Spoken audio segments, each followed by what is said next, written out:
Hey, real quick, before the episode starts, like and subscribe. Turn on those notifications. We got new episodes coming out every week. Enjoy the app. All right, buddy. Yes. Back in it. Back. You ready? Round 2. Here we go. It's hot. Mike, what's up? Jesse Lee in the studio.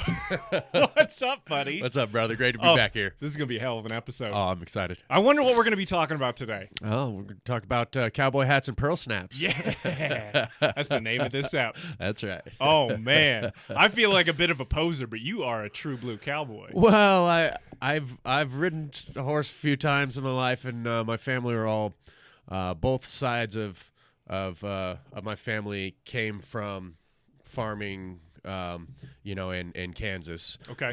But I grew up more in the city, but I still have roots and all of that and connection to it. So, but I now have spent the last at least decade just fully immersed in on the road, traveling, playing music at rodeos and honky tonks and bars and fairs and all of that. So it's That's so cool. Yeah. Learn a lot about your own heritage in that way. Yeah. Do you feel a kinship to those people Absolutely. that you're playing for? Absolutely. You know, my family was always, still had all of those traditions. We're only like one generation separated from, like, both of my grandfathers, both of them grew up on farms. Uh-huh. So it's only like my mom and my dad that didn't grow up on farms. Their parents both did. Okay. So a lot of, ideology and the way that you address life and how you feel and about, things are all very much the same. It's still the same culture that I grew up with. Okay. And the same kind of thoughts about hard work and what you need to put into life to get out what it is and what you should be able to expect from life. Yeah. As opposed to some people that you may never have had to work too hard to get anything. I mean, like, physically work hard, anything anyone's doing, you got to work hard to get something good out of it. But like, go dig a ditch for a while and, for your pay and then find out what a day's work is worth for you. Yeah. Yeah. You feel that's in your blood. Yes. Uh-huh. Yeah. I've always enjoyed, actually, when we've done all that stuff, when I have gone. So, my dad was Navy, so I moved all over the country. Okay. And that's kind of, how everything that created who I am. But every summer we'd still go back to Kansas, and, my mom's best friend, we called Aunt Glenna, had a farm out there, and so we would go out there, and that's where I'd go ride riding horses, and we'd have, my mom's youngest brother now owns a farm here in like Bellevue area, kind of a port. But so growing things, getting into the dirt, digging, working hard, building fences, doing stuff like that is stuff that we've all done at family reunions. Wow. When we get together, everybody wants to do a project. Yeah. Yeah. Uh-huh. So it's not only fun to get to work with your family, but I mean, there's something about, obviously we're drinking beers and doing it too, but it's extremely rewarding to physically create something. Yes. And then be able to look at what you've done afterwards.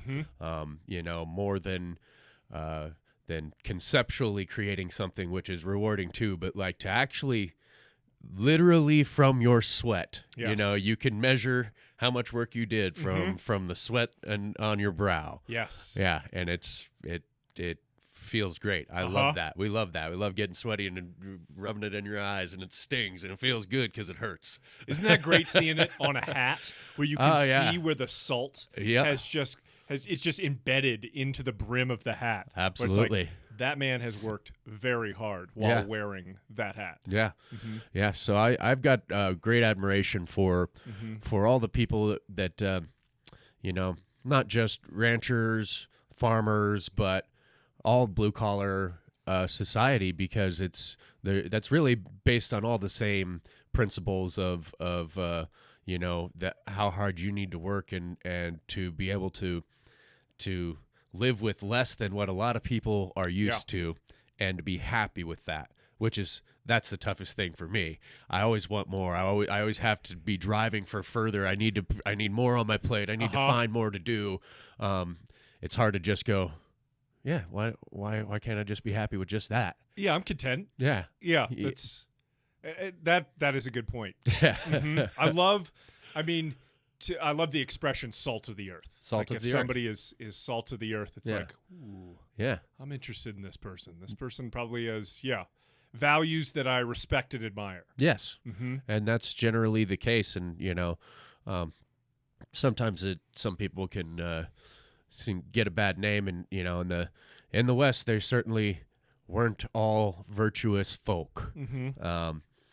But mostly everybody's out there just trying to live life. And where would we be without them? Starving. Absolutely. It's interesting, that settler mentality, and constantly, kind of on the move, and to find the homestead. And you growing up in like a military family where you're just constantly kind of setting up shop. Yeah, every 3 years. Was that what the schedule was? Just about. Yeah. Roughly every 3 years, they take you and station you somewhere else, and you get up and move from. So I was born in San Diego and moved to Jacksonville, Florida, where my brother Johnny is born. Then we went to Norfolk, Virginia, to Philadelphia, Pennsylvania, to outside of Charleston, South Carolina, and Goose Creek, South Carolina. Whoa. Go Gators. Okay. And then we went and moved. My dad was stationed out to sea basically that whole year, and we went back to Kansas and lived with my mom's mom for that year. And then we moved back to South Carolina for a few years, back to San Diego for a few years, down to South Texas, where I went to high school outside Corpus Christi. And then I graduated high school, and then, but I still kind of was ready to, the next day I moved back to San Diego, and I was there for, I think, about 10 years or so until I moved out here. Okay. And I've now been here in Fort Collins for almost 15 years. Rock and roll. Rock and roll. Well, I'm going to pay you a compliment, and now this makes sense, is that you're somebody who I really feel like you relate to everybody. Like you really can communicate and connect with just about everybody you talk to. This makes more sense now. Yeah. Yeah. Well, that's a skill you learn when you have to move that much is, for some of the early childhood, it didn't bother me until I was probably in almost in, I don't know, late elementary school. And then you started to feel like, oh, what's the point in putting down roots when you're going to get uprooted? So I kind of got more introverted. And then when we moved to South Texas, it was a thing where it was actually like, well, it helped that I was coming from San Diego. So everybody in that small town in South Texas was like, who are the new kids? So they all wanted to know, but at that point, that's when I started to become more extroverted. Okay. Because before that, I was a quiet, nerdier kid that got picked on and stuff like that. And then you go to a new place, and from that point on, I was able to walk in all the camps. Yeah. And I've always just been, that's part of who I am anyway. And that's just, those values that were passed down through my family about how to be outgoing and communicate. And my mom's dad did many a thing in his life from, when he was in the Army in Korea, he did some special forces work to try to accelerate his time in there and pay. He had family. The family was at home. Okay. And then he was I'm trying to think how they actually call it. I don't know if he was like a facilitator in a POW camp there. So what he would do was be the diplomat among all these kind of interwarring factions of people that were in the Korean Army that were captured. They had like individual gangs in there, and he didn't speak any Korean. and they didn't speak any English. And he was able to resolve conflict by his personality and by, just you're communicating with your eyes, with your gesture and things like that. And I remember there was a story about one of those when he was ready to leave that position. One of the prisoners there had fashioned a belt buckle out of a Coke can for him that they gave him as a gift, like a thank you for, being a great guy. You gotta treating us like human beings. Yeah. Yeah. What a gift he had. Yes. And then he went on to be the vice president of, I think, international sales for Burroughs Computer Company, which was later bought. At the time, it was the largest computer company in the world in the 70s, I think. Later IBM. Oh, that's what it IBM. became. That was the evolution. Yeah. Wow. Yeah. So, and then, then he went and sold real estate, but it was all about, he was just the kind of guy he can walk sell a ketchup popsicle to a woman in white gloves. He's going to walk into a room and make everybody, feel like they're his friend. Yeah. Yeah. Anywhere he goes, there's a story about he and my grandma, and they're in like Detroit somewhere, and not a great neighborhood, and can't even remember exactly how it is, but there was a bet made, but with him and some of the guys that he worked with about I can walk into this room and by the end of this, everybody in here is going to want to buy me a drink. Everyone in this bar is going to know my name. Wow. And he did. You walk in and first thing you just, hey, Matt Unger, nice to meet you. And they're like, oh, okay, yeah.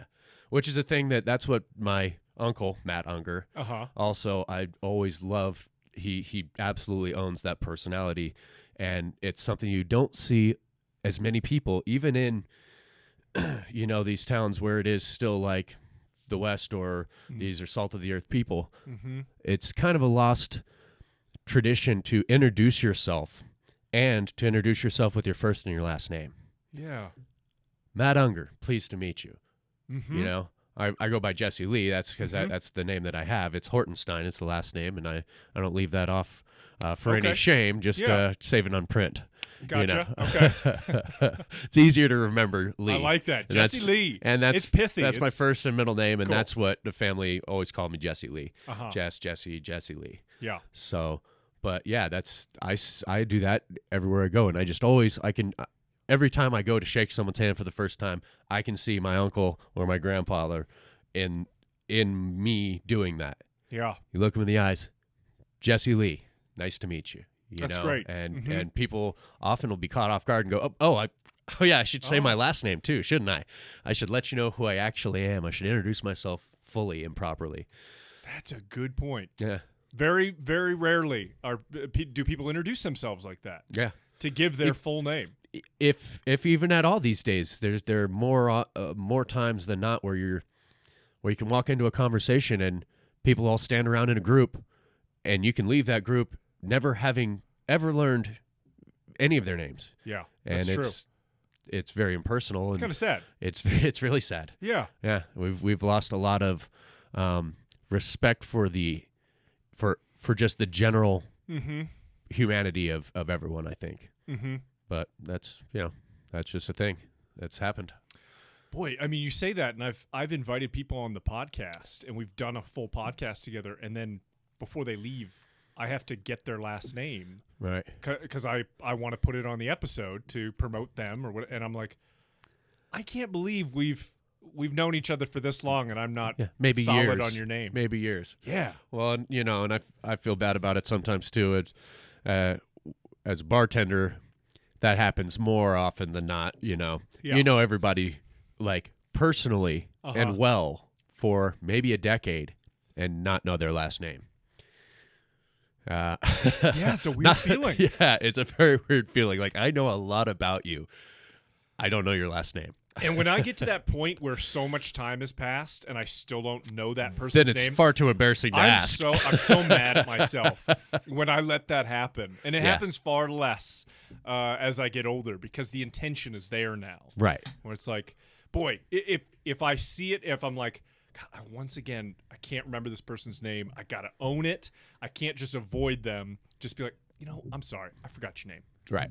Yeah. Yeah. Or can you tell me your name again? Yeah. Easy. It's so easy, so much easier to do it the first couple times you meet them too. Mm-hmm. You know, if you let that go, then it just gets into this whole thing like, oh, now I'm, really of rightful shame to have not cared enough to make sure that you know that person's name. Yeah, when it's like, oh, I guess your name's Buddy now. Yeah. Hey, you. Hey, guy. Hey, what's up, pal? Hey, there he is. Uh-huh. So, family last name, was it Unger? That's my mom's side is Unger. My dad's is Hortenstein. Okay. Von Hottenstein originally. Oh, all right. Probably 400 years ago when they came over from Germany. Gotcha. Both sides are basically German. Okay. Yeah. Gotcha. The Ungers came over my grandfather's first generation. Okay. So both of his parents came from Germany in like 1909. And they actually they have one of those like classic that you talk about where I think Caroline Giefer came over first, and then she was going back. It could have been that, or Agapit Unger came over first, and then he was going back to visit family, and they literally passed each other on two ships, passing in the night. Wow. You know, Agapit? Agapit, yeah, Ooh. Agapit Unger. Agapit Unger. Yeah, and my father, Matt Unger, was one of 6 kids, and like I said, they grew up on a farm, and Agapit ultimately was like the chicken doctor. You know, if you're raising your chickens and they're for some reason they're sick, they've got parasites, something like that, you bring them to him, and he's going to find out what's wrong and how you can remedy it. Wow. Yeah. Oh, fascinating. Yeah. And he's a dinosaur doctor. Yeah, exactly. Exactly. Wow, that's interesting. That's so specific. Yes, it's very. But did he do other veterinary medicine? No, not that I'm aware of. I mean, just in general, knew some of that stuff. But yeah, it was very specialized. But that's a type of thing that you need in rural communities. There's enough call for someone to just know what's wrong with the chickens. Yeah. As opposed to, and that's, someone's a equine, you definitely need someone who knows what's up with horses. Birthing horses. Right. Yeah. Just specifically how, but everybody kind of knows all of that. Mm-hmm. But what do you do when your chicken's sick? It's like, oh, I don't know. We know how to take care of horses and cows. Everybody knows how to take care of horses and cows. What do you do when your chicken's sick? You take them to Agapit. Wow. Yeah. Yeah, that's amazing. Yeah, I mean that's.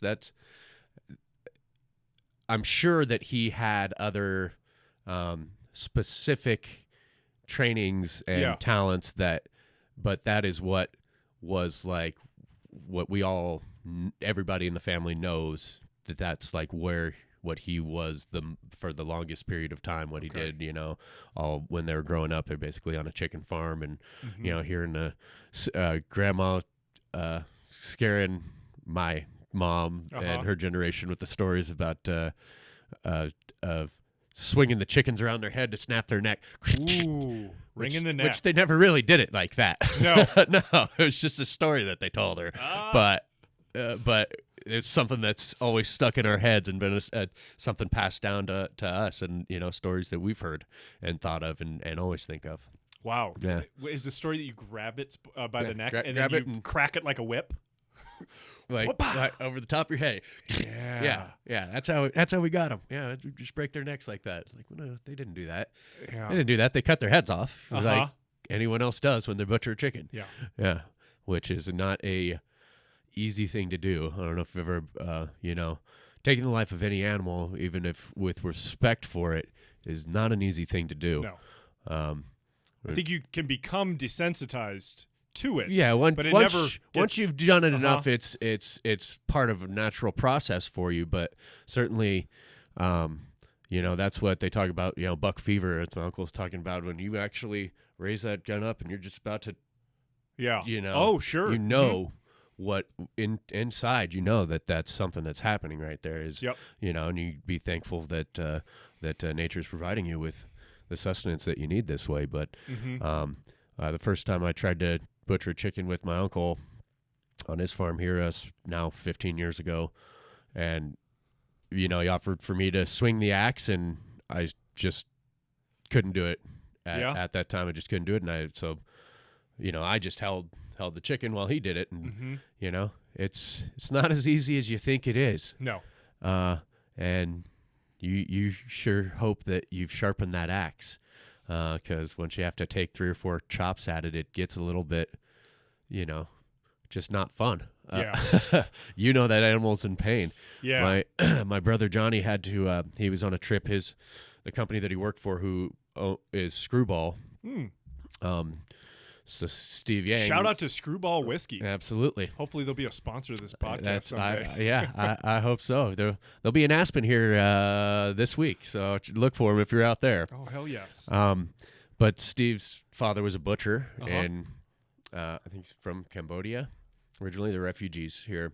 And so they were the whole bar crew was all on a trip, and one of the events was they were going to butcher a pig together. Okay. And my brother was the first to try to do it and just couldn't do it. Like, he just doing it wrong. And I mean, it's pretty brutal when you're not doing it wrong. And, and the old man, Steve's dad, is just like, damn it, Johnny, move.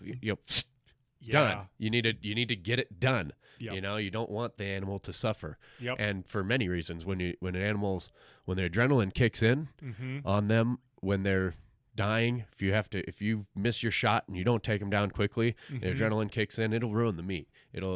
So I've heard that. Yeah. The meat can spoil if you get a bad shot in hunting. And you got to track it for miles and miles and miles and miles. It's exhausting itself, but all that adrenaline goes into into it, and it does it. It like it's not sours as good. the meat, or it does something to it.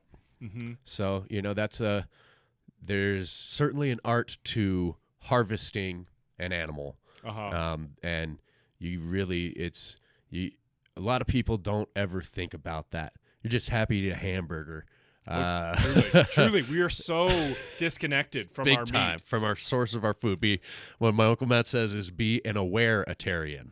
Yeah. Be an aware-atarian. Know where your food is coming from. Be, if you can, be a part of the process.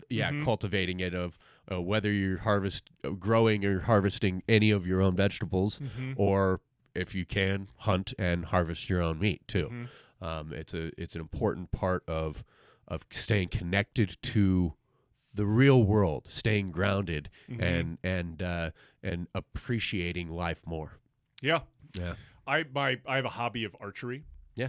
I guess the ultimate goal is to go bow hunting one day. But right now, I'm really just sharpening the axe. Sure. Like, that's what I want. I want my skills to be at a place where I can very ethically kill this animal, and that I am confident that animal is not going to suffer. Right. That I don't get the jitters, or that I don't, which still could happen when that animal's right in front of you and turns broadside. Like you said, certainly the first few times that at least the first few times you do it, your internal, you're gonna know I'm about to take the life of something, and it can, and it's gonna give you some effect. Yeah. And your adrenaline's gonna race, and your hands may not be as steady, but the more times that you've practiced shooting that bow, the easier it'll be. Yeah. And like you said, ethically being able to ensure that the animal doesn't suffer for their sake, and then also for your sake, because I know you intend to harvest that meat. Yeah. Not a trophy hunter. Yeah. Right now, exactly. Oh, trophy hunting. I can't even get on board with that in any way, shape, or form. No.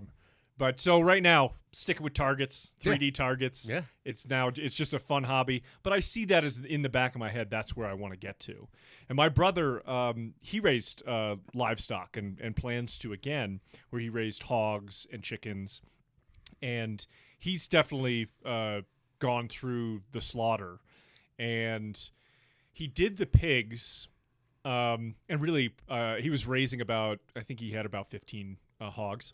And he was only sending a couple of them to harvest, and he was like, I need this experience. Like, I don't want to do this. No. I have hand-fed these hogs for the last however many months, and this is going to be really hard, but I need to be a part of the process. Yeah. And so he did end up, like, you feed the pig, and basically while it's eating, you just put one in its brain. That's how they did it. Which your method sounds a little bit different with just the knife. There was bleed out down the throat to the heart. What? Yeah. Wait, what do you do? That's how they did it. A knife down the throat to the heart. Whoa. Yeah. So that's an old school method, obviously, but was maybe the way that they did it specifically there in Cambodia. Okay. Obviously now you've got a hydraulic little piston that. And yeah. That's how like in most places today, that's how you're going to be. What you're going to do is just one, in the frontal lobe, put them out. But It makes me think of that scene in Apocalypse Now. Yeah. At the end, like right before Colonel Kurtz gets chopped up. Yeah. And it does the cross cutting with that cow. Being hacked to pieces. Yeah. I believe that is in Cambodia. Right. But it was this ritual thing. And that is an animal that will feed the entire village for the next several weeks, and this was an important sacrifice to make. And yes, I really do believe those cultures, and it certainly can be within our culture. You're speaking of it right now, where you have a relationship with this process and truly a deeper appreciation for where your sustenance, such as meat, comes from. Yes. There was a real sacrifice of life. There is, yeah. And, I'll refer again to my uncle. He's big into the following and appreciation of Native American ideologies and spirituality. And you say a prayer and thanks for the animal and to the animal before and as you slaughter it, giving that appreciation. It's like anything that you make and anything that you grow, and this is something that's actually scientifically can be backed up, is when you're growing a plant, you can just grow it like, this is just standard, whatever, it's a crop, just make sure it has some water. Make sure it's got some light. Or you can actually focus your positive intention on it. Yeah. And your thanks to it, and it will produce better.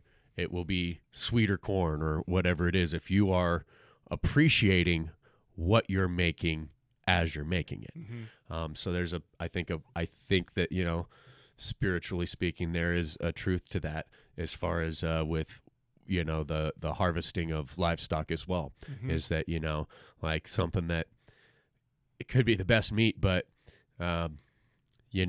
if the guys who are having to butcher it don't, they're on a deadline, how many cows that they need to get through and get mass quick fast harvest, cut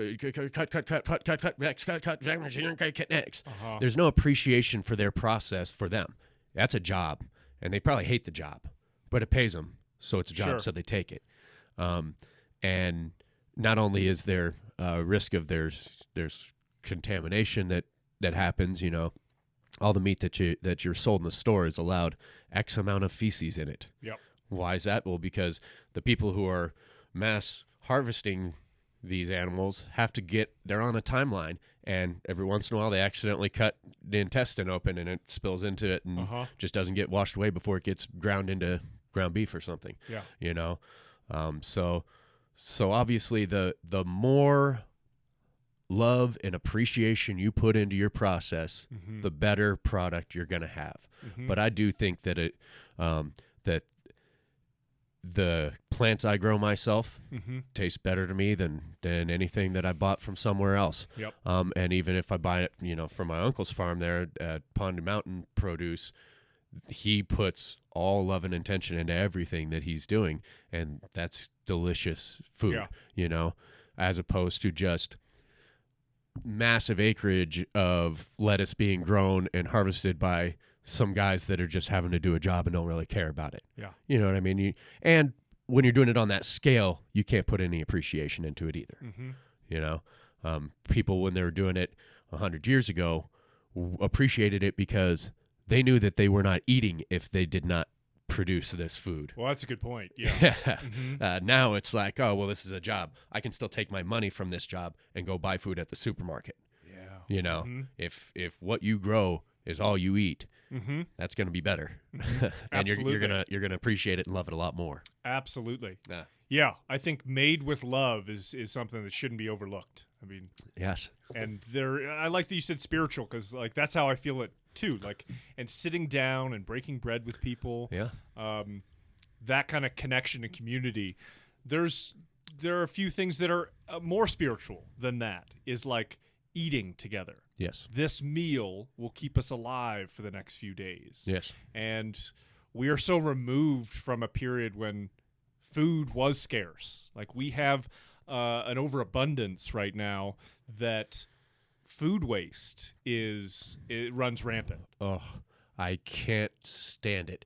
It is one of my biggest pet peeves in my household to see food go to waste. Yeah. And that's just part of how I was raised, and I think that we just having been from families whose grandparents did not have, and that was a time frame thing too. It wasn't just that oh, it was that hard at that time, but it's at that time it was that hard for everybody. Yeah. Coming out of the Great Depression is when my grandparents were born. So what they passed down to me is that appreciation of, you clean your plate. And there's a lot to be said about, really only eat as much as you want, but only take as much as you'll eat. That's so, yeah, but yeah, food waste is just abhorrent. Have you heard, I'm not going to single out any specific culture, but there are cultures that, meaning that we're right and they're wrong or whatever. Sure. There are cultures that leaving food on the plate is when the host knows that you're done. So right. It isn't, if you cleaned your plate, it means you need want more food. Right. So there's built into their culture is some you level have of that. like some level of food waste, right. which it bothers me a little bit. I like the clean plate club. Like honestly, I don't overeat. Like right. that is something that I've just never enjoyed. Like I want to eat well, yeah. But I like leaving myself not miserable, absolutely stuffed. Right. Yes, yeah. So I like eating a plate of food. I very rarely go back for seconds. But sure. when I hear about these other cultures, I'm like, God, what would I have to do in that situation in order to compliment the chef, not be insulting, right? But also finish my goddamn meal and not waste anything. Yeah.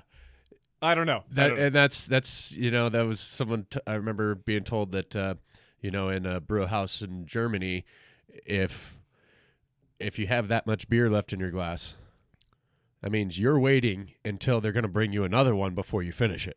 If you finished your glass and put it down, that means you're done. Right. Oh, I like that. I like that better as opposed to the other way around. I prefer that. Yeah. Yeah. And that's waste not, want not. And also, hey, it's... Yeah, I want to make sure. Yeah, I want to make sure I got something to drink. Yeah. If they run out of beer, that's my last drink. I need to be ready for my last drink. We actually just got back from Utah, and we went to an Oktoberfest at Snowbird, and the beer lines were like crazy long. So we realized when our steins were about halfway done, we were like back in line. Queue up, and we'll just keep pounding them in line. Oh yeah. And by the time we get to the front, now I'm empty. Now and perfect now time. I'm ready from for the one taps. more. Yeah, exactly. That's kind of how I've always done it in a lot of. I mean, that's what it looks like at Taste of Fort Collins. Yeah.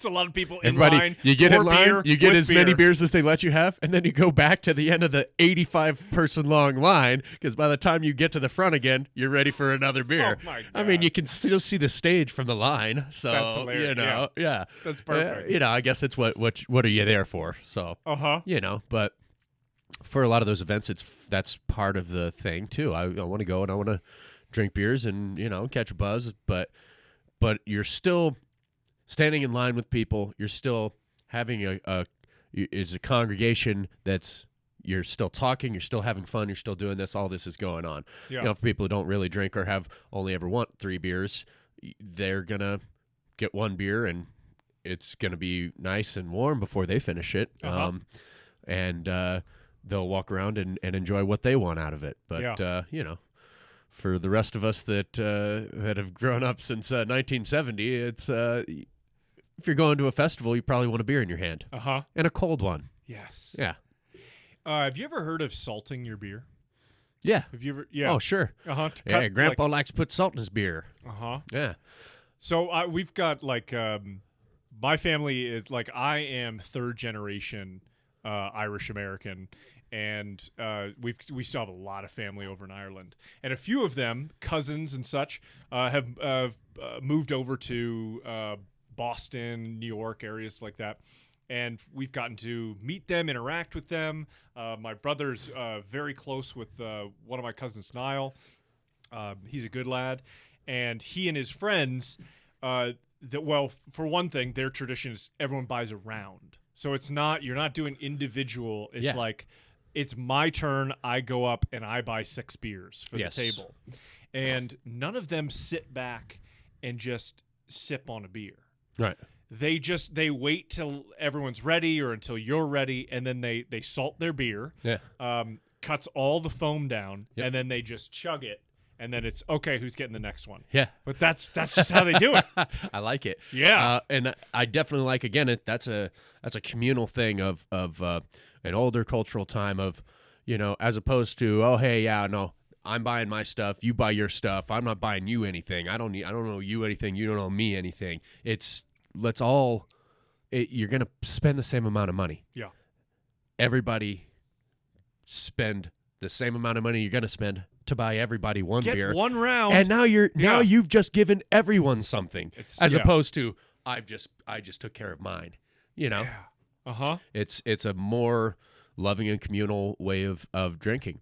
Pour salt on it to cut the head out. Is there another reason to do it? Is there a flavor thing that people are like, absolutely. I like a little bite to my beer? Yeah. Okay. So there's beer salt, and a lot of people in Wyoming and Nebraska and stuff, you can get it around here too. It's just looks like a little mini salt shaker, like a beer bottle. Oh, and cool. it's usually has a lime flavor to it, like lime beer salt, and people just love to throw it on or even just eat it, because I don't know where it comes from, but I mean, I know my girls all love it. They always love just beer salt. So, but they also just like my fiance Ashley will put lemon juice and salt. And that's a cocktail. She'll drink that. Inside her loves that, and my baby loves just licking lemons.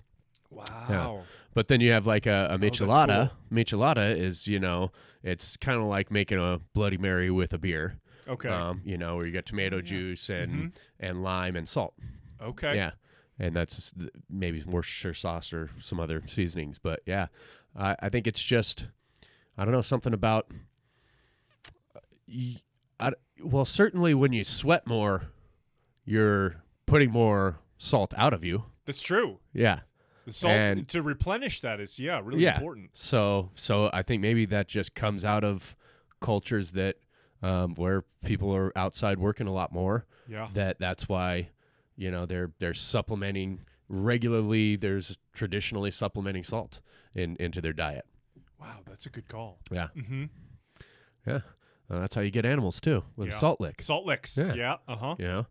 Because they need it. They're not getting it out of the vegetables that they're eating. Mm-hmm. But we all need it. We all need that sodium chloride in our diet, Mm-hmm. wherever we're going to get it. We still need vitamins, vital minerals. Absolutely. You know, you're not going to get them from everything you eat, or you're not going to get all of them from what you eat. Mm-hmm. Sometimes you just need them straight up.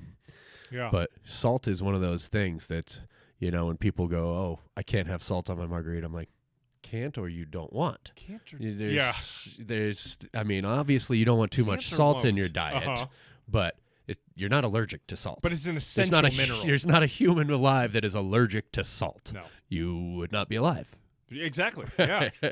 Yeah, there are some people with like iodine deficiencies and stuff, and they might need to supplement or actually have more salt in their diet. At least iodized salt, yeah. Uh-huh. Which is processed, but yeah, but yeah, that is a cultural thing too, for sure. Like I said, it's not a common thing to see it done, say in San Diego, but in Wyoming, all the old guys are putting salt in their beer. Yeah, like all of them. And that's a thing. Grandpa likes salt in his beer. Oh, that's cool. Yeah. I gotta try that sometime. Yeah, because I've only heard the story. Well, and certainly with like a light beer and stuff, I gotta imagine, or maybe with a nice chocolatey stout, you put a little salt in there too. That's or caramely, kind of. I love a little salt on my chocolate. Absolutely. Yeah, that's a good point. Yeah, and bacon. Yeah. Oh yeah. The bacon tastes good. Well, I like what you're saying about the communal aspect, because there are some bars, pubs that classify themselves as public houses. Yes. Yes. Which is what a pub is. A pub is a public house. Yeah. And when they really lean into that, I like it, because typically you don't have 9 screens like up on the walls with 6 different games on, and like just to entertain everybody individually. It's like, no, we came to gather in this establishment and be social. Yes. And we're not going to distract ourselves with TVs. We're here to imbibe and communicate. Yeah. And appreciate each other's company. Yeah. I really, really appreciate that. Yeah. And I feel like it's becoming very, very rare to find a place that isn't just, each table is siloed. Like, okay, you came with your people, you stay with your people. We'll serve you, but it's not conducive for kind of that mingling atmosphere. Yeah. So like you're talking about, third generation on my mom's side there, German, and so we still have family members that are out there in Germany that, like Gunter, is my second cousin. I always get confused on how second cousins twice removed, how that all works, but it's basically my grandfather's cousin. And so we've met him. He's come over and been at family reunions here, and my Uncle John went there and visited him, and he took him to, you can go to the brew houses that are there, but they're like, that's really more like for people that are kind of touristing. Okay. But you take him to an actual public house, and he took him into a place, and it's like, that's where all the locals go, and it's one long table down the center. And that's it. Yeah. Everybody is at the same table. Wow. Yeah. And that's part of that. That's what that's all about. It's, you're sharing everything together. You're there together. It's not, like you said, Big Brian, if you go out to have a drink with him, and you're spending too much time on your phone, he'll just leave. Yeah, I love that. Yeah, that's how it should be. As he should. That as we all should. Is valuable. Yes. Dude, I was here to talk to you. If you don't want to talk to me, you can play on your phone in the toilet. Go ahead. I don't need to. One of my biggest peeves is when somebody's like, "I'm listening." Oh yeah. Go ahead. Yeah, sure you are. Yeah. I love having your divided attention. Yes. I can multitask, but if we're talking, you can't. Yeah, you can't unless you're texting what I'm saying to you. You're not really listening. Rarely do people's brains work that way. Some people, maybe. There are some people whose brains will go, I need to be doing multiple things at once, or I can't, but for the average person, no. You're not. Yeah. If you're doing this, that's what you're thinking about. And you may be hearing, but you're probably not listening. You're probably not processing, but you're certainly not giving your undivided attention. We're not having the connection that is intended from a conversation. Yeah. Yeah, when that said to me, I was like, no, I'll wait. Yeah, no, it's it's cool. okay. Just let me know when you're done, and then then we can talk. Yeah, if you need if to you send have this, to do it, that's fine. That's fine. Yeah. Yeah. But not in the middle of us talking. I was telling you something. I wanted you to hear it, not just because I was talking. Yeah. I wanted to tell you something. Yeah. It's kind of soul crushing when you are sharing like a story that's a personal story, and you know, like you're putting effort into this. Like, I want this thing to be entertaining. I know that there's a point to this story. I know there's going to be a punchline. There's a part where I know this is where it's supposed to be funny. I'm going to put effort into this. And if somebody in the midst of it gets distracted by their phone, it really does crush my soul. Where I'm just like, and then they're like, no, keep going. And it's like, I think the moment's lost. Yeah, there's no momentum here anymore. It's not going to be worth it now. Yeah. Yeah, it's done. It's cool. Yeah. Being present, especially for conversation and connection, and that's why I think this space is so special. Yeah. Is like, that's all it is. It's this all is it just is. you and me making eye contact yes. and talking. Yes.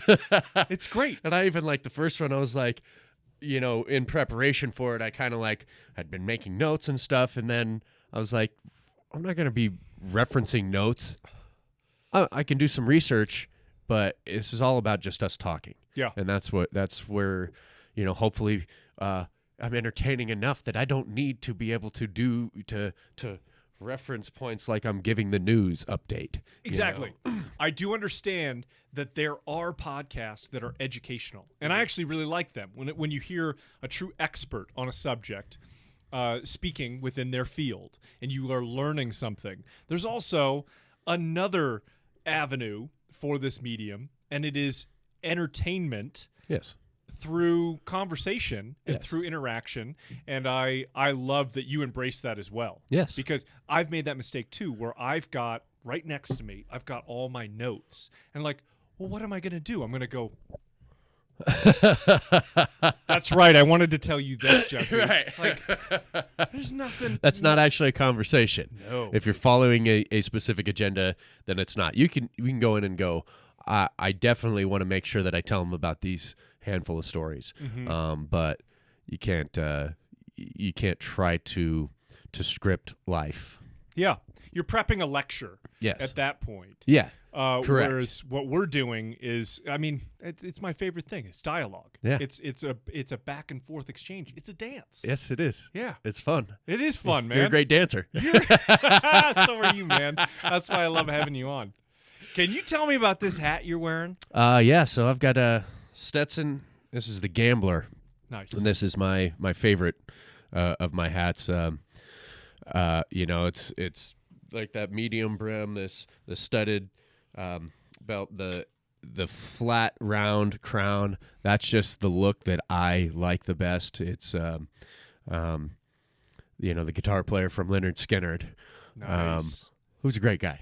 Yeah. I've opened. Have you hung with him? Yeah, I opened for several years back. He was playing with a band of which is kind of like a super group of a bunch of different members of like Pure Prairie League and Leonard Skinner and Firefall and Blackfoot, and they were called the Southern Rock's Finest. And nice. I didn't realize who he was at the time. We opened and they played, and Phil Stokes, who's bass player for Pure Prairie League, had to use my bass because they lost all his stuff. He's like, hey, can I use it? I'm like, absolutely, sure, dude. So I got some cool video of him doing like a solo with a drumstick on my bass. And oh, cool. But then we just hung out afterwards behind the venue for till 4 a.m. until someone was finally like, all right, guys, you need to get in your van. We got to take you to the airport now. And, we stayed out there and drank and smoked and hung out and talked and bullshitted. And he said, he's like, man, we're just guys who like to have a good time, just like anyone else, So it was almost like it's a better thing that I had no idea who he was at the time. Wow. Not that I didn't know who Leonard Skinner was. It was just that I was not aware he was like the original guitar player for Leonard Skinner. Yeah. At Holy the time. shit. So it's because I might have been a little bit starstruck. Or maybe not, because I've met enough people in my life, and I understand that everybody's just a person, and it's way more fun. That's what people don't like about having to meet starstruck people, is that they feel like, okay, you think you know me, you have an expectation of what you think that I am and who I am, and that means that I can't just be me. Yeah. Or That's a good point. And I think in my line of work, or what I used to do, and what you currently do and have been doing for a long time, we probably do have far more interactions with celebrity right. Than the average person. Yeah. And there's something that I'm fascinated by celebrity, not celebrities, just the idea that I can look at this person and their occupation is so public that I feel like I know them. Right. And I feel like I've got an idea of who they're going to be. And that fascinates me, especially when it's shattered. Yeah. Like when you do meet somebody, and some like for far more than like the far majority is like I meet them and they're a regular person and they're very easy to interact with, and you're just like, oh yeah, you're normal.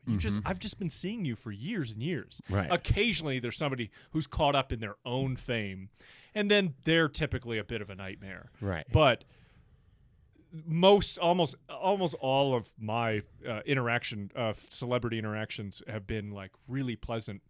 One of my favorites was in San Francisco, and we were doing an event with basically an old black and white was being played up on the screen at the Castro Theater in San Francisco in the Castro district, and then a full band would be on the stage and they would score the movie. So it'd be an old-timey black and white. Awesome. It's fantastic. And Mike Patton from Faith No More. Yeah. He and a bunch – so it wasn't Faith No More, but it was Mike Patton and his kind of crew of guys in the Bay Area that he was currently playing with. I mean, that's a guy who's evolved more than almost anyone else in his career. Oh, yeah. He never wanted to sound the same. So he's always moving around and mixing with different musicians. And he like, okay, so I'm working production, so I'm basically like I'm the grunt labor. I'm making sure that everything is on stage. I'm basically a roadie pretty much for the venue. And we know when the instruments are arriving, and this guy pulls up in a van and starts unloading the van, and I come out there and I'm pulling road cases, and he's like, "Hey, I'm Mike," and I'm like, "Hey, I'm Mike too." Yeah, shake his hand, and we're working together for the next like 15, 20 minutes, moving things, and then I'm like looking at right into his eyes and talking to him, like, "Oh shit, you're Mike Patton." I wasn't expecting him to be handling his own instruments or anything. Right. He showed up of his level of prestige of what he's accomplished, where he is in life and his career. He's actually driving the van. He's the one who delivered the amps and the guitars. That's amazing. Yeah. Well, that's amazing. And that's how it really should be. He was a super, super cool guy. Yeah. Mm-hmm. So that's it's nice to be important, but it's more important to be nice. Ozzy Osbourne said that to a good friend of mine, the infamous James Danger, who's now passed. That he's kind of one of my music mentors and one of my best friends. He was opening for Ozzy, and he's backstage, and he's reaming the caterer. And he's reaming the caterer over. It's like just like straight out of This Is Spinal Tap. Oh look, this one's got a pimento, and this one nothing. It's a disaster. And Ozzy just tunnels up. It's like, it's nice to be important. It's more important to be nice. And like walks away, and he said, "Did the Prince of Darkness just call me an asshole? Okay, maybe I need to reevaluate." Wow. But that's an important thing too about like in westerns, everybody they're all very specifically archetypal.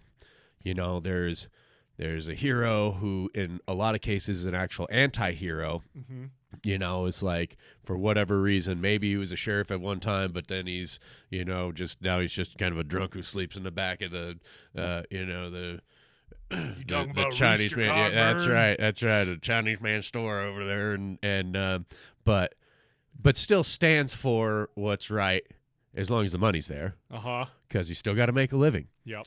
But then there are the scoundrels that just are out only for themselves, and so that's what most of these westerns really are about. Is it's trying to tell that story that it's nice to be important, but it's more important to be nice. It's like you can be what people are going to look down on because you have no money, but as long as you're not being an asshole to the world, you're actually a hero to the world. And hopefully when you're called upon, we'll stand up for what's right, and in the end of it all would be willing to do whatever it took, including giving your life to see that the right thing is done, even if it's only originally started because you needed some money. Specifically like in True Grit, it's like totally goes back on his word to Maddie, like, well, then I'm going to bring this guy on because he just told me that there's a bigger bounty than what you're offering me, so I'll split it with him. But when it's all said and done, they're both in it. They develop the relationships and with her and are dedicated more to the cause of finding the man that killed her father than they are to the bounty or whatever she was promising to pay to find that man. And that's an important I think that's why people love westerns, because it makes you feel like there are people out there that would do what you need them to do. Even if they're, like we were talking about with last time in Tombstone, Wyatt Earp, although was a famous lawman at one point, in the times of Tombstone, like so the movie Tombstone paints it a little more romantically than Wyatt Earp, the Kevin Costner one, which actually where he's admittedly a scoundrel. Like, I'm here to take these people's money. I'm done being a lawman and standing up for what's right. I already did all that and got me nothing but grief. Now I'm just trying to retire and make some money. But then at the end still has to go, well, this is who I am, and when it's all said and done, I still need to stand up for what I still need to sleep at night. And I know, I can take drunkards' money, but I can't let you shoot at the women. You got to have some level of line of decency, or And so, like in Tombstone, McMaster's like, hey, I heard about what they did to your women. I want you to know we had nothing to do with it, and That's right. Throws down his red sash, says we're with you. Yep. You don't want to be Ike. Just no morals, no shame, and willing to sell out his brothers. True. At the drop of a hat to save his own skin. Because who wants to hang out with someone like that? Yeah. If there's no honor among thieves, then why be a thief? Because when it's all said and done, you never get a good night's sleep in your life because you're always worried about who's selling you out right now. Yeah. I don't think Wyatt Earp gets, meaning the film, gets, I guess, a fair look because of how good Tombstone turned out. Right. And also for flaws within itself, in that they tried to do too much. Like, it was originally supposed to be a mini-series. And then they smashed it down into one film, but not enough. They didn't cut enough, which, in my opinion, out of his early life. Like, there's some early stuff where Kevin Costner's wearing some goofy wig to make him look young, and it doesn't work. It did not work. Didn't translate. Yeah, and as good as Gene Hackman is, he's kind of wasted on those, on that first act. Right. But the second and third act of Wyatt Earp, I can't say it's as good a film as Tombstone, but it's damn good. And certainly, Dennis Quaid is not as good a Doc Holliday as Val Kilmer. I mean, that's one of his defining roles, but he's also damn good. Yes. And I think, okay, here's my controversial statement. I do think Kevin Costner makes a better Wyatt Earp than Kurt Russell. Now, most people want to punch me in the stomach for that. No. But I think it isn't the whole movie. It's the scenes, it's the lines that it's not really Kurt's fault. Well, no. I mean, that movie is is really Kurt's creation. Like the director was a kind of a novice and was missing key details of how to shoot this film around coverage, and he took over. He was like, he basically, like, I heard Val Kilmer talk about this in an interview where he said, he was like, if it weren't for Kurt Russell, the film that you see wouldn't have been made. Sure. Because the director was inexperienced. It wasn't his fault. He just didn't know enough of what he was trying to do. Exactly. But there are those scenes where, like in the river with like the really cheesy stuff or the corny stuff where he's like, no.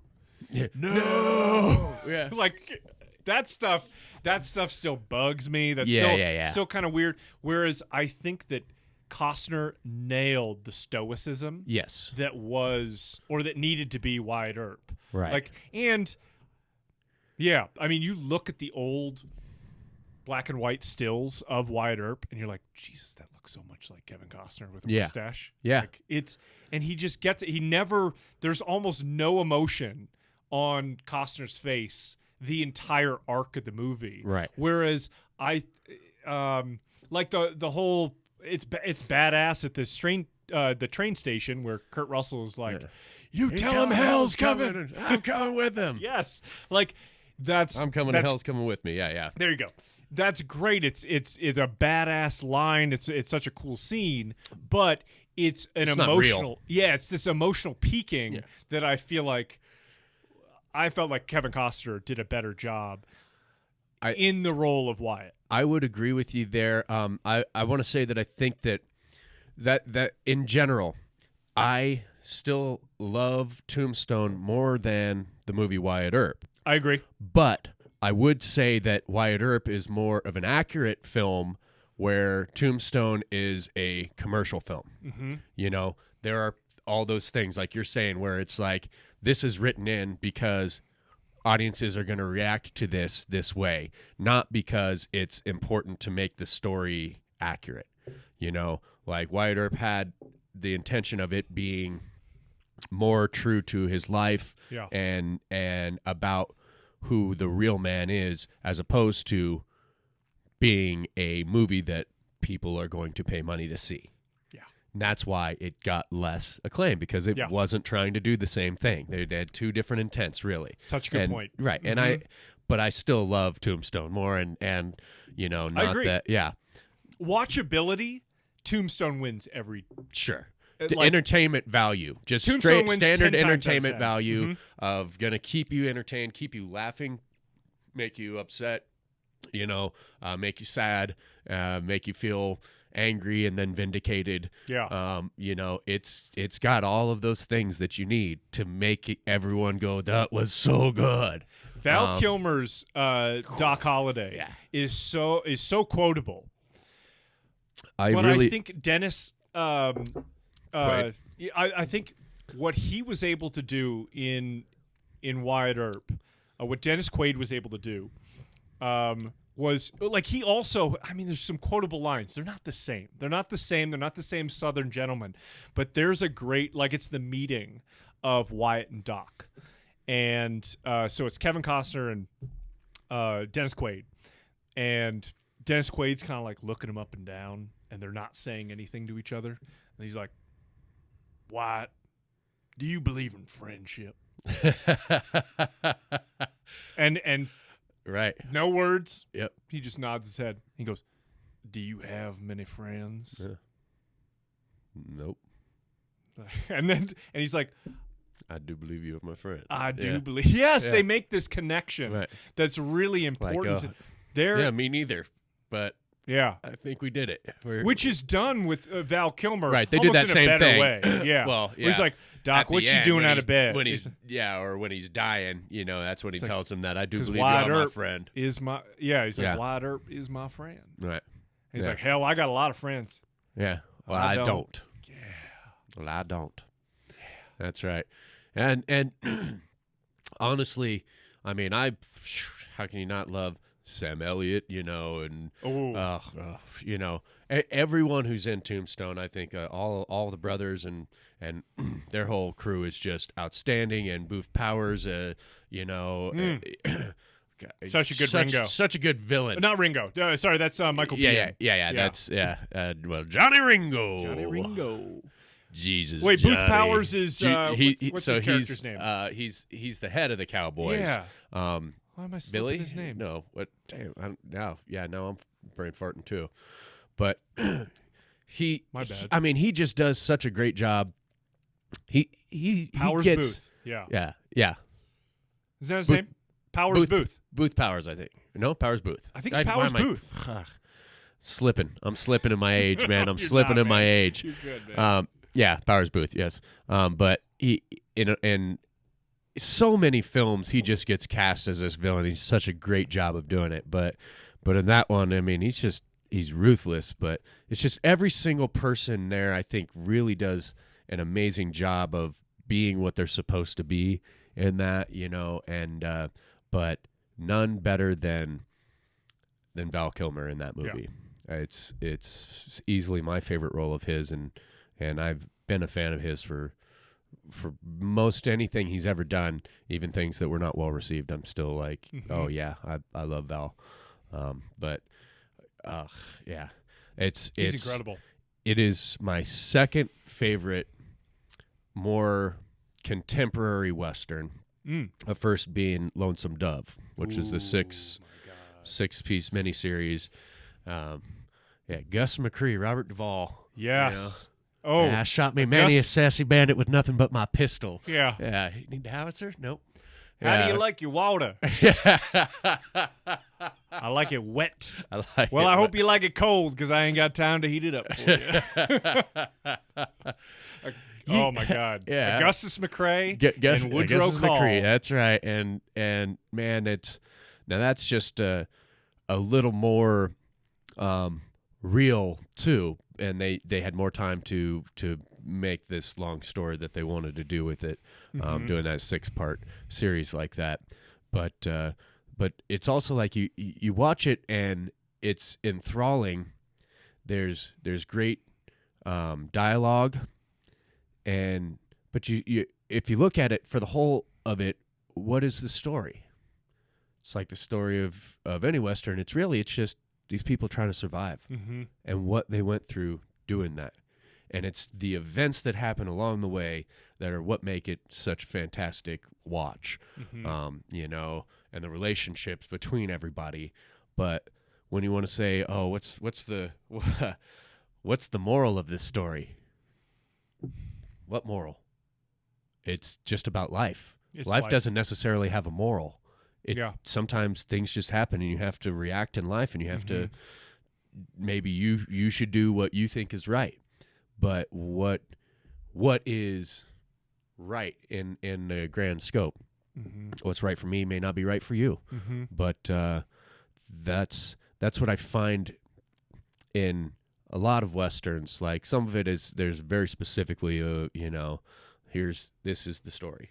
It's a quick little story about that you can be an underdog, but when people come around to do bad things, you need to stand up and do the right thing, and that's what should be done.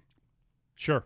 Or it's about that, like in 3:10 to Yuma, right? That's more he's escorting a convict, and it's the relationship that they build, and that's a story, I guess, about that. You never know who. It's like the old Will Rogers song, I never met a man I didn't like, because when I meet someone, I try to put myself in their shoes, and that, because you never know how much in common you have with someone who you think you're complete opposite with. It's just, sometimes life is just life, and these are things that happen, and just be able to find the humor in it. Yeah. Be able to find where the tragedy is, and try to do what you think is right. Yeah. That's it, to me, the meaning of life.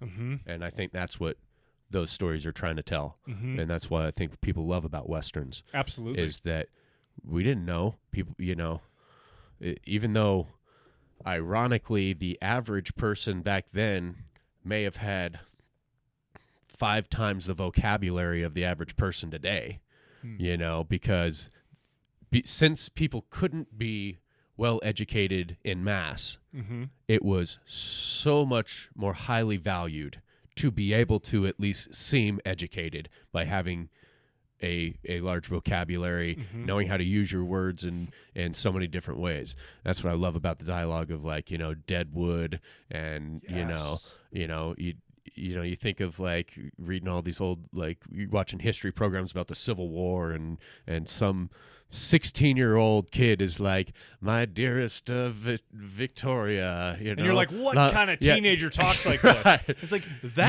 kind of teenager. Years may pass before once again I get to set my gaze upon your glistening face in the morning dew, and it's like poetic and just. How would a teenager today write that? Hey, Vicky. Yeah, I hope you ain't banging nobodies while I'm gone. That's a Greg Giraldo for you. That was his. But that's what R.I.P. Giraldo. Yeah. The great Greg He's Giraldo. hilarious, and it's like, but that's something that we've also lost again about from those days where appreciation of the things you don't have that we lose because we have too much. Yeah.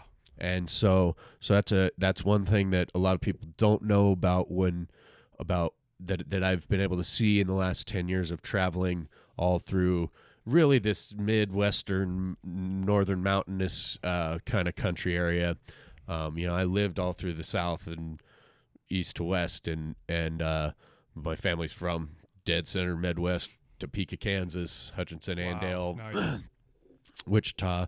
But I travel from Colorado, Wyoming, Montana, North Dakota, South Dakota, Nebraska, and do those routes. And that's all, like you said, salt of the earth. Those are people who grow the grain to feed the animals that they raise, that they butcher, and then truck or train to us so that we can eat our steaks that we just bought at the grocery store so happily and easily. And most of them are, that's just what they want to do with their life is do what they know is a true benefit, is guaranteed 100% true benefit to existence, and try to be happy with themselves. Yeah. It's hard not to want more. I know that better than anyone. That's my hubris.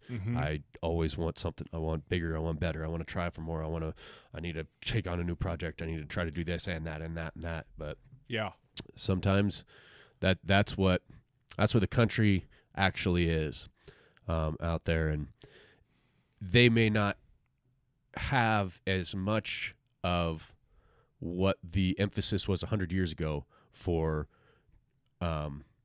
certain parts of what we've been talking about certain educational things, but it's still important.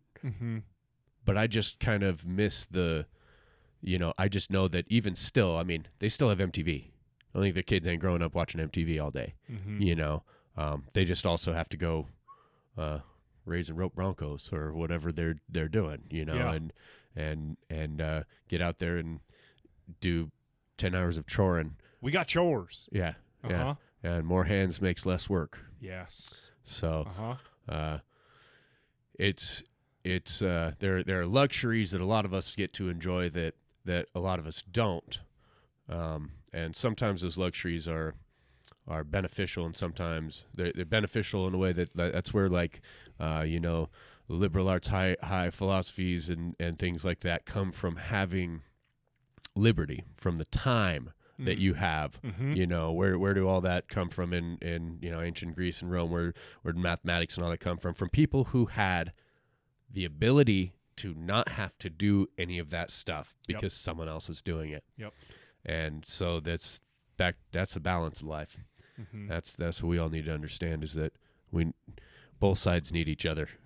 The life lessons you brought up, Lonesome Dove. Yeah. There are some really great, I guess, philosophical moments. Yes. You were talking about just, it's not about anything. It's about life. It's about everything. It's about everything. Yeah. Which is living. Yes. And I think there's a there's a great exchange between Call and Gus. Yes. And it's when they're by the river and they've just gotten into town. They've started the drive north, and they're talking about an old, I think it's an old prostitute that. Whoa, it's Tad. It's Tad's mother. Yeah. And that she died, and then Call basically took this baby and raised him. Yeah. And turning him into a man. And he's talking about, like, he doesn't know whether it's his kid or not, but they're talking about her, and she's like, and they're saying, like, and then she died in Norfolk, and he's like, yeah, hell, she would have died anywhere. And then Gus takes a stance on that where he's like, God damn it, Call, it's not about dying, it's about living. Yeah. There's so like that is such a great moment where it's like that shows you the dichotomy of these two and their relationship is like who focuses on what. That's why they're friends. That's why you need it. You need that in life you can't. If all you do is hang out with people who agree 100% with you, you're never going to learn anything. True. You're never going to grow as people from your friendship if all you ever do is go, oh yeah. So, you need, and back then, hey, some people got a lot of friends. Well, I don't, who you choose to be friends with it doesn't have to be the same person. And it's actually better sometimes if you can choose or end up being friends with someone who's a little different, you can learn more. And, other stories in there are Gus gets shot in the leg with the arrow by the Indians, and he wants to cut it off, and he's like, nope, yeah, because really, he's like, what kind of life am I going to live one-legged out here? I can't do anything that I've only ever done. I'm an old man and live my life. And what does he say? But what does he say? Well, he's like, what do you want to do with that leg anyway? Well, I might want to kick a pig. Humor at death's doorstep. Yeah. Like talk about having gall, guts, and grit. Yeah. And that's what I think. That's another thing that I love about watching Westerns and the stories of these men in Westerns is that it's like, that's what, we can always, I don't know, idolize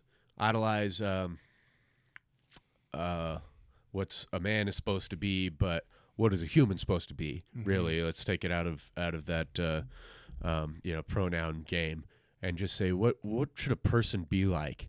To me, you got to, no matter who you are, what you do, you got to be tough. You got to be willing to face adversity, rise above it, and when shit doesn't work out, you got to be ready to just laugh at it and go. Yeah.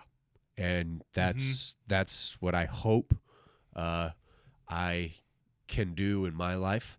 And if ever I am on in his same spot, that I will still be able to maintain that levity instead of being so embittered by life that I would just be sad and selfish and thinking, okay, cut my leg off, I'd rather live. But he's got the wherewithal to know exactly what is happening and say, well, I might want to kick a pig. Yeah. Yeah, do not take my leg. Yeah. Or I will kill you. I will kill you. Yeah. The moment, like, if I'm not already crying at that part, it's when Call comes into the room and he finds him and basically is negotiating with him. Like, right.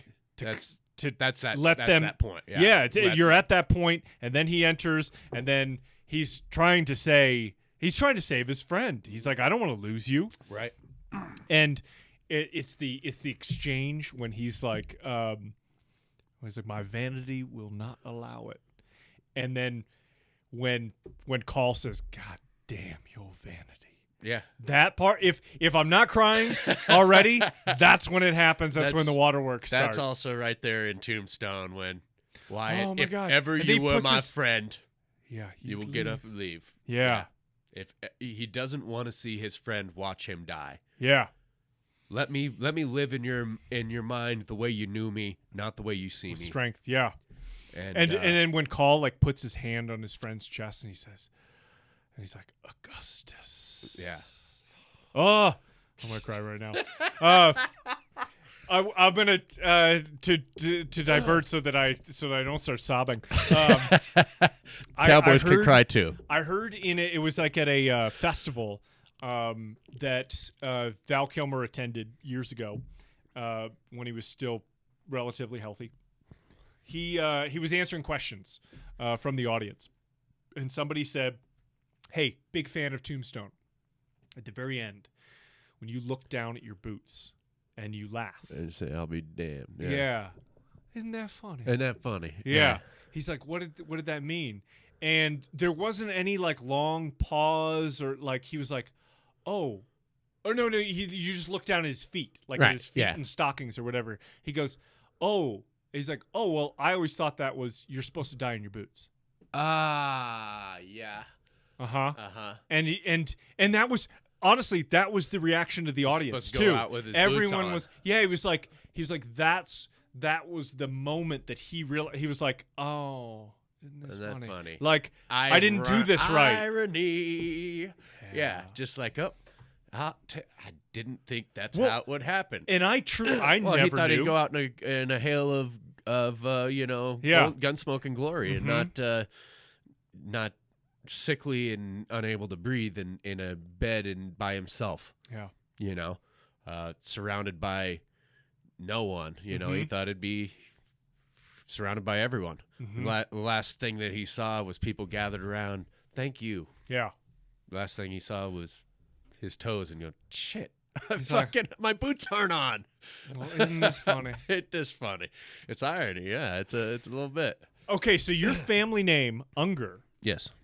That's now the James. Now is it Younger? The James Younger gang, or is it Unger? It's Unger. It is Unger. Unger. Unger. Oh no! I think that's Younger. It is Younger. Their band. Okay. But when you said Unger, I was like, holy shit, is that the same? Are you? But you know that all Legacy? the names are connected. I mean, Unger is an old name in Germany, but Unger, Younger. Right. They're likely the same name. Yeah. At some point, Yes, somewhere connected. the lineage because I mean, like Hortenstein. That's my father's name. That's my last name.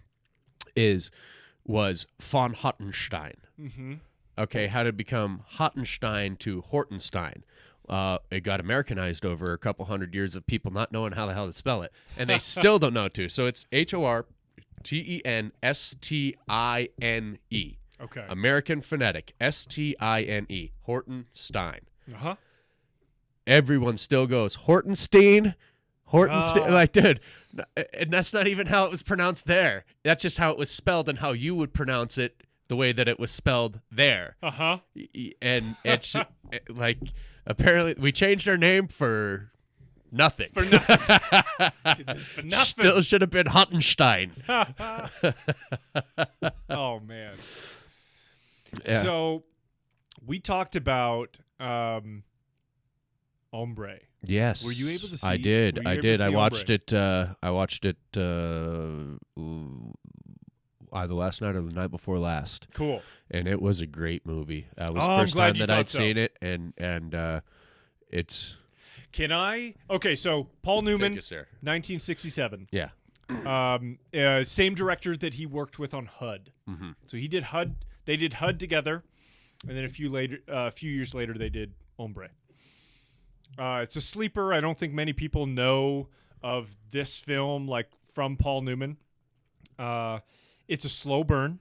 Yeah. It's got some like high paced stuff at the beginning, but then it stretches out. Right on the whole like trail. Yeah. A long tracking trail. So it's okay. If we're giving plot points, it's a stagecoach full of strangers. Right. From all walks of life, all stages, all classes of life. Paul Newman plays a white man raised by Native Americans. Right, which is somewhat based on a on a true story, or at least the character was a real person. At the very end of the movie, when they show that picture, that's a real picture of John Russell, right? Right. Who I think I can't remember the name of him, but yeah, he was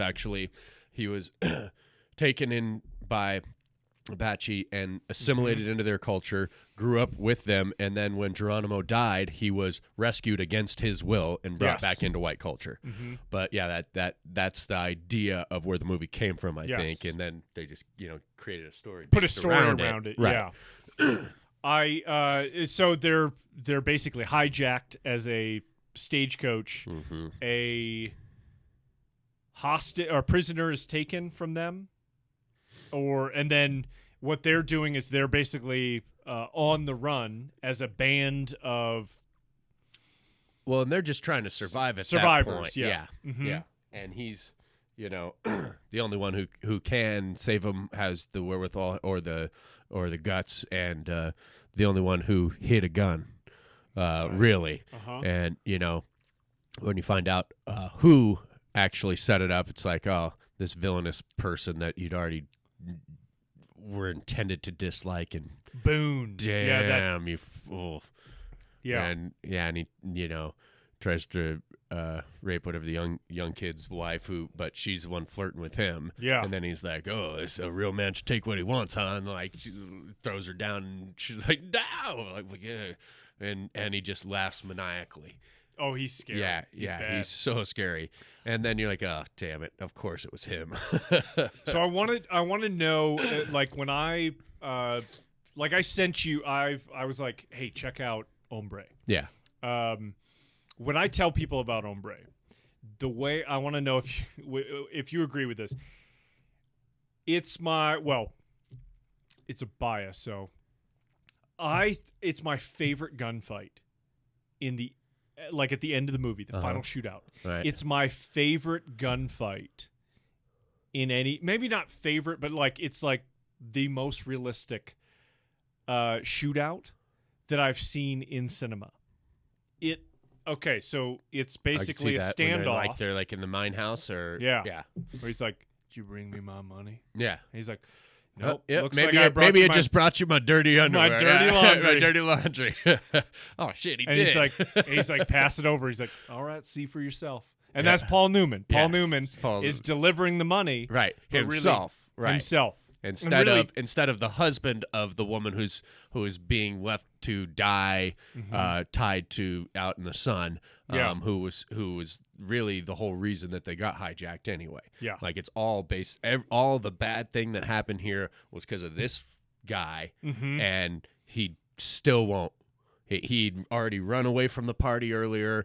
Comes back and they save him again, and then he still won't go deliver the money for fear of his own skin. So Paul Newman, who's the only guy who had nothing to do with any of these people, says, all right, I'll do it. I don't care. I know I'm going to die. Hey, hookah, hey. It's a good day to die. Yeah. It's a good day to die. Basically. I mean, he didn't say that. That's not a line, but it's what that's his motivation. That's his motivation. Hookah, hey. Yeah. Oh, that's Lakota, not Apache. But Okay. That's a Lakota saying? Yeah. Hookah, hey. Hookah, hey. Yeah, it's a good day to die, day is what it means. Wow. Yeah, it's just like a pre-war saying. Wow. Hey, we're going into war. Hookah, hey. Wow. It's a good day to die. Well, he truly embodies that. That's what in he's this thinking. Character. Yeah. He walks down the long steps of the mine, and he basically puts himself in an impossible situation. He's got no fear of the absolute knowledge he's going to die. Yeah. There's like no way out. Yeah. Really. Bandit in front of him, and he's got kind of the safety net with the young kid with the rifle. Yeah. Totally like. But he knows that kid can't shoot. He can't shoot. Yeah. And that. That's you right. know, and he that, has to and teach that him someone how to else hold is the going to rifle. come around behind him anyway, and it's so Bandit. Yeah. Up front, Bandit Right. immediately to his 90 degree, and he's or his 45, and he's being cheeky with him too. Yeah. Like, and why not? It's fantastic. I absolutely love the entire scene. Yeah.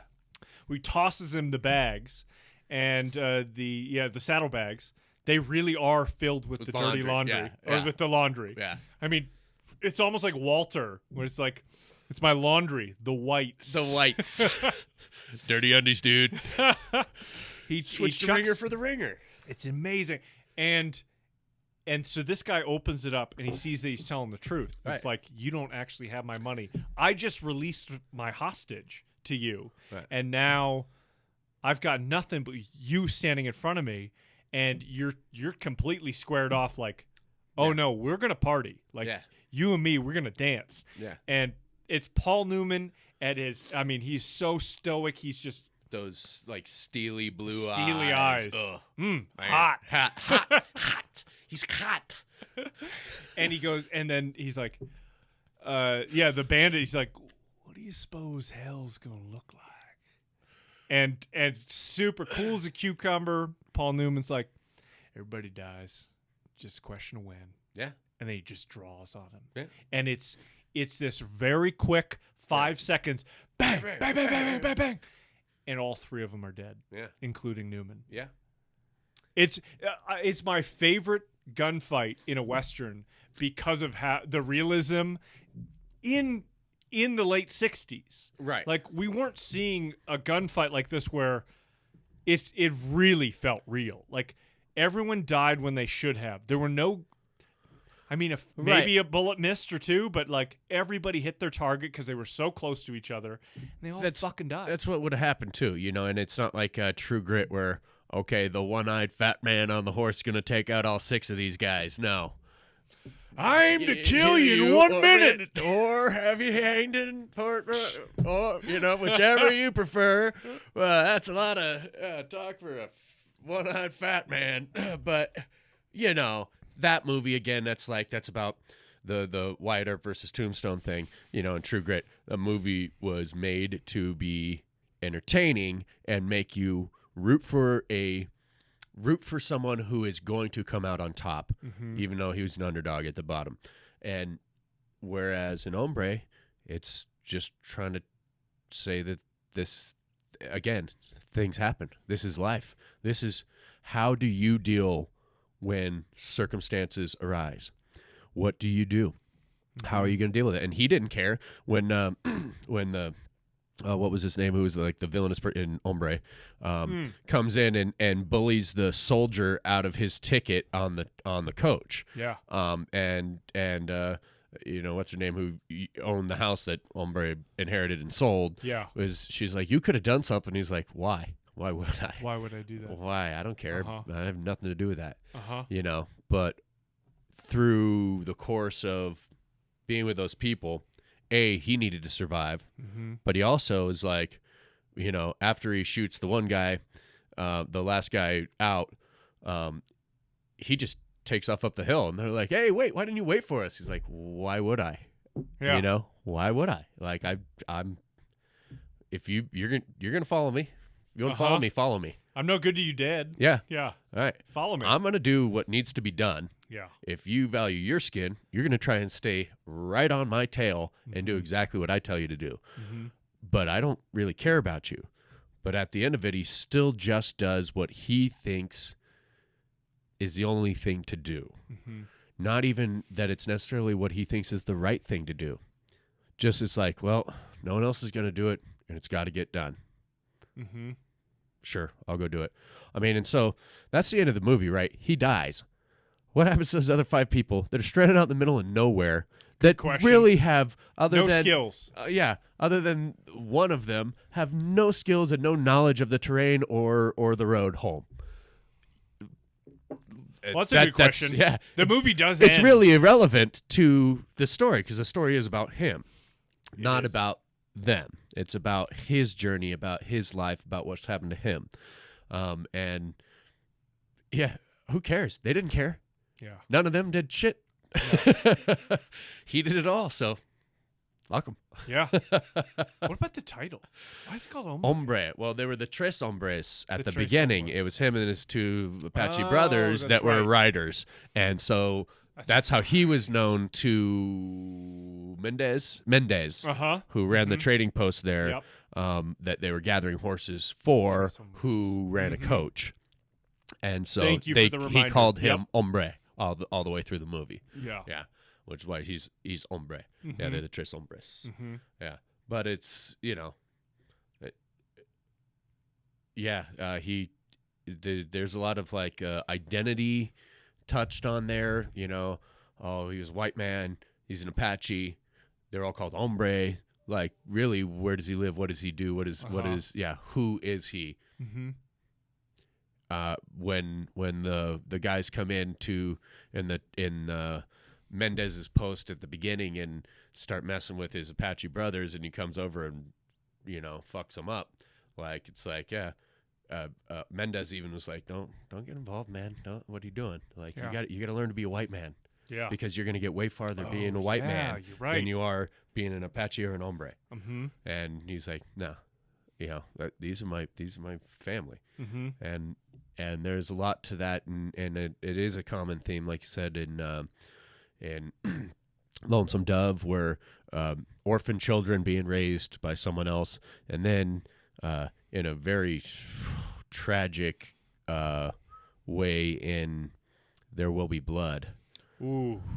Oh, it's tear-jerking, like, because he a really did great contemporary Western, like another one that's so good. And I mean, Daniel Day-Lewis is just a haunting character always. Mm-hmm. So you've got a milkshake, and I've got a milkshake, and I got a straw, and it reaches all the way over to your milkshake. And I drink your milkshake. Do you still have a milkshake? He is haunting. He's so. I hate most people. I hate most people. Yeah. I rode all the way across the state to be here today to talk to you people. Like a Jack Palance, like heavy breathing thing. Smacking of lips and heavy breathing, but Daniel Plainfield. My name. That's right. And when I say I'm an oil man, I think you you'll would agree. believe. Yeah. My father was an oil man. My brother was an oil man. Oh man! Yeah. And when he's is it Paul or Eli? Whatever one of the brothers it is who sells the family secret. Right. That's where Paul. Where he's like, Paul, if I go all the way there and I find out that you're lying, that's good. You sound just like I'm gonna come back and I'm gonna take more than your money. Does that sound all right with you? Yeah. Yeah. And so, in that movie, he takes on the orphan baby of one of his men who gets killed in his oil shaft early in. That's right. And he does love that child. Mm-hmm. And then that child loses his hearing in an unfortunate gas explosion on his rig. And he is devastated. But he doesn't know what to do, how to help him, or how to stop being who he is and fighting for more. Mm-hmm. So he sends him away. Then later realizes that was the wrong thing to do, that he felt bad about it, brings him back, gets him this teacher who's an interpreter and teaches him how to sign, and then at the end of the movie is so pissed off at him that he is going to try to go off on his own, and he's just such a fucking dick to him. He rejects him completely. Completely, and they have that scene where your baby in a basket. Yeah, your baby, you bastard, your baby in a basket. Yeah, and they flash this little scene of him messing around with him when he's a 10-year-old boy, showing like he totally did love him. It was just that he did not know how to deal with feeling betrayed because he had had so much betrayal in his life. Yeah. And didn't understand anyone having anything except the power that he allowed them. Mm-hmm. And it's just heartbreaking to see, like, you want to root for him all the way through the movie until that scene. In my eyes. Oh yeah. And then you're just like, what? I thought you were. Like, I know that you. I know why you did all these other things. I know why you shot that guy who pretended to be your brother so that he could wheeze off your money. I know why you took advantage of these people because they didn't know what they were doing, but you actually were giving them a decent price. I know why you humiliated and beat Eli because he's a full of shit guy who's a false prophet, who's trying to wheeze on your action. But you just actually... There were cognitive connections Yeah. to all the things he was doing. It made sense until then, and it's just like of his adopted like the son. true disownment. Before he just sent him away because he didn't know how to deal with him, didn't know what he could do for him, and knew that it wasn't good for him there. He went in front of Eli and did the whole penance around. I abandoned my son. Say it. You've abandoned your child. Right. I've abandoned my child. I've abandoned my child. I've abandoned my child. And then Say lets him slap him around and do child. all this. Oh. But really, I've abandoned my child. he's only doing that to I've get abandoned the my lease. boy. Yeah. Now, it stands to say that at that point he was finding a moment of clarity and truth in this action, but he wasn't doing it because of a penitent purpose. He did it only to get the lease. Yes. And so, which is why at the That's end, a good point. he has Eli say that you're a charlatan and a fraud. Say it like you're in front of your congregation. Yes. Yeah. And hey, Wait, that land is dry. I already sucked it dry. That's where the milkshake comes in. He makes He him had say already the whole thing. Yeah. It makes him, claim that he was a false prophet. Tell me, Eli. Tell me you. If you have a milkshake. Yeah. Say it. I am a false prophet. I am a false prophet. Yes. Say it with conviction. Yes. And God is a superstition. Right. And Yes. God is a superstition. So Say it. Say Yes, it, Eli. Yeah. Yes. I want you to do. Which, that just goes to who he is through his whole life. He's, obviously he never believed in God, and it was only about him and power and what he can gain. And so there is actually, a message at the end of that is, and it's strange how that movie ends because so he bashes Eli's head in with a bowling pin in his own personal bowling alley in his private mansion. And the butler comes in. And he says, I'm finished. Yeah, I'm finished. Mm-hmm. What does that mean? Does that mean he's finished, or does it just mean, okay, clean up? I'm done here. I'm done here.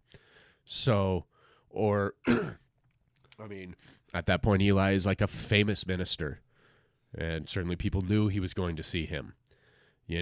This could mean he had already given away. As a man. He'd already pushed away his son for the last time, and then Eli comes to visit him, and he completely snaps. And he never believed in anything except for what he could gain and hold on to, and for power. But why? So that he could live in an ivory tower by himself, because that's where he was. Mm-hmm. He had this massive mansion and no one, by himself behind his desk smoking his cigarettes, with a bowling alley that obviously he does not use. Yeah. The only time he used it was to bash in Eli's head when he came to ask him for money. And I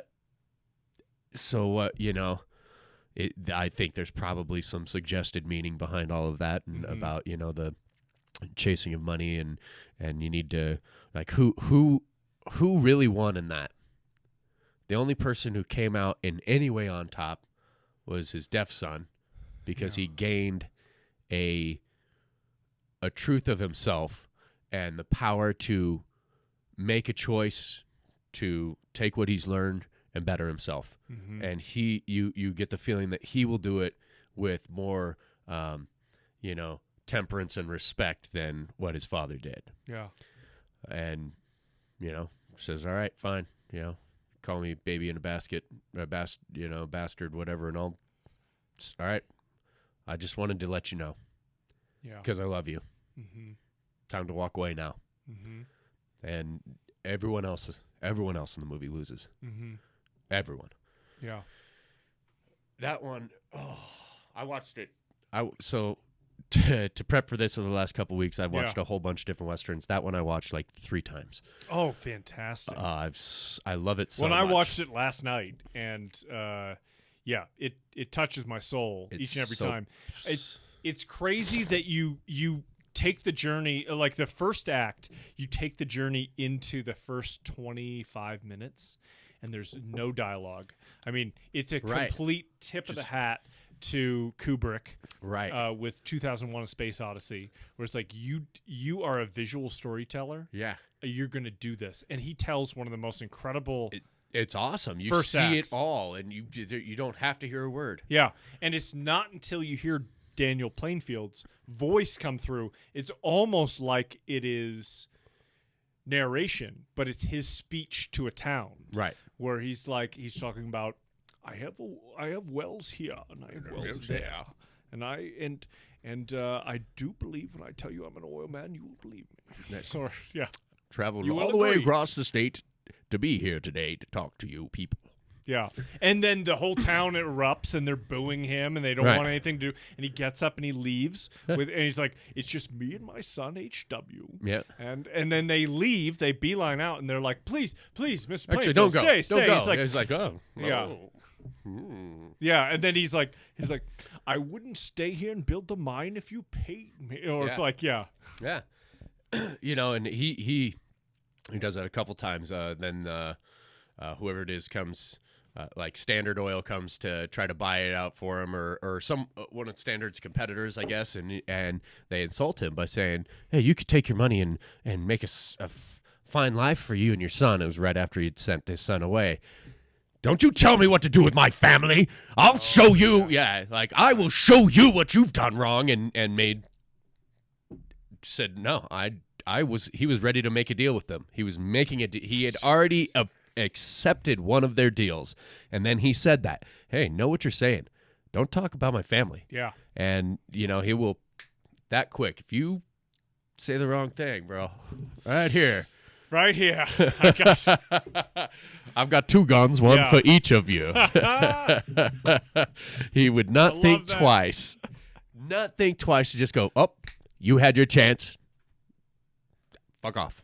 That's it. And, which is,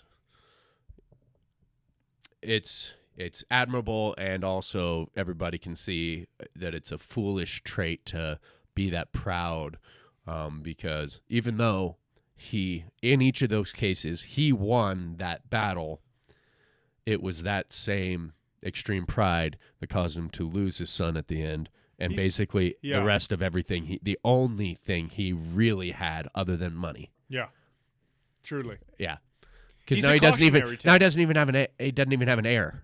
No. Where's all this money going to go now?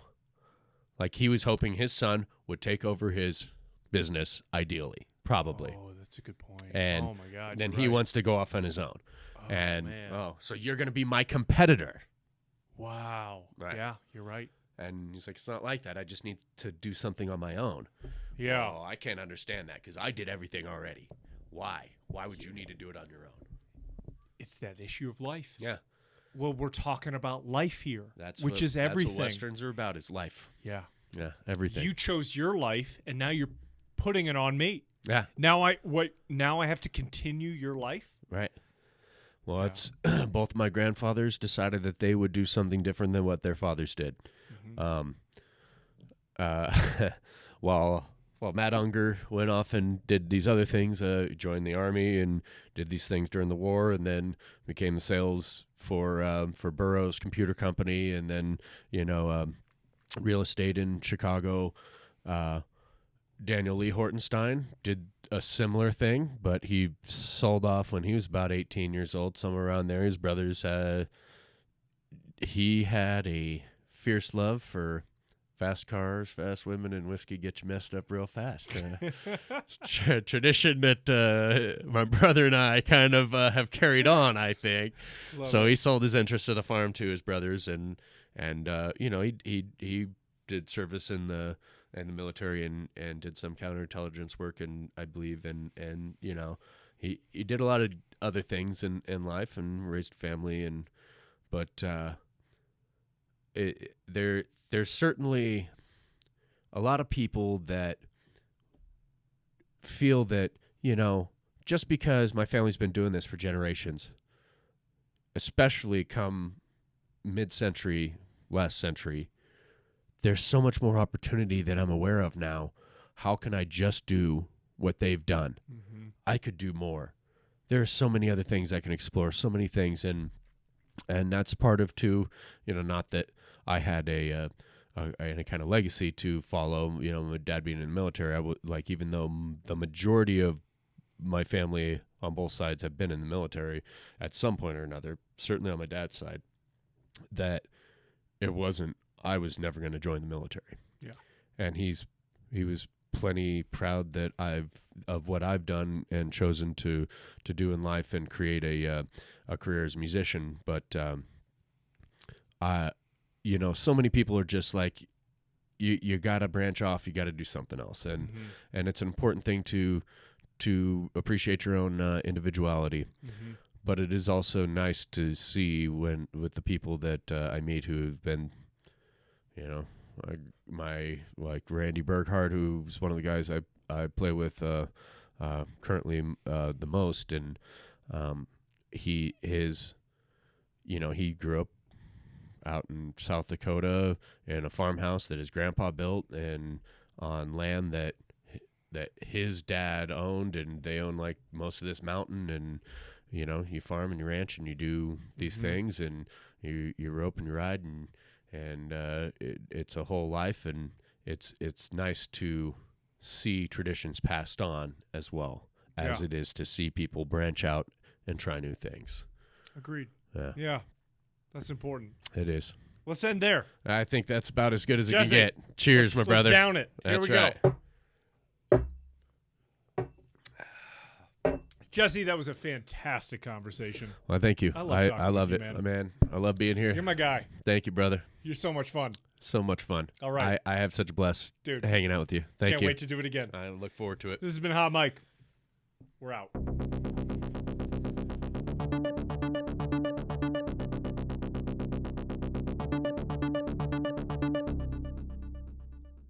Hey, I really hope you enjoyed that episode. If you did, you know what to do. Like, subscribe, tell a friend.